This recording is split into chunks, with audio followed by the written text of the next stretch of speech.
ঠান্ডা মাথায় আজকে রাতের বেলা চিন্তা করবা আল্লাহ পাক তোমাকে কি জন্য দুনিয়ায় পাঠিয়েছেন।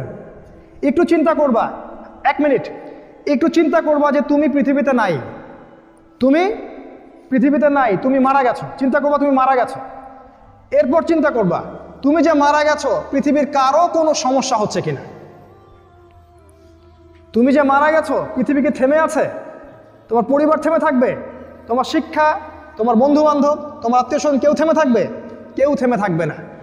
তুমি পৃথিবীতে থাকো বা না থাকো কারো কিছু আসে যাবে না। আল্লাহ পাক তোমাকে যে পৃথিবীতে রেখেছেন একটা সুযোগ খালি দিয়েছেন, যাতে তুমি আল্লাহর দ্বীনের জন্য কিছু করতে পারো। এটাই আল্লাহ তোমার কাছে চান, আর কিচ্ছু চান না। আর কিচ্ছু আল্লাহ তোমার কাছে চান না। আল্লাহ চান তুমি একজন ভালো মানুষ হও, ভালো মুসলিম হও এবং দ্বীনের জন্য কিছু খেদমত করে পৃথিবী থেকে বিদায় নাও। এই দিন তুমি ছাড়াও বিজয়ী হবে ইনশাআল্লাহ। তুমি থাকো বা না থাকো এই দিন কিন্তু বিজয়ী হবেই। হয় তোমাকে নিয়ে হবে অথবা তোমাকে ছাড়াই হবে।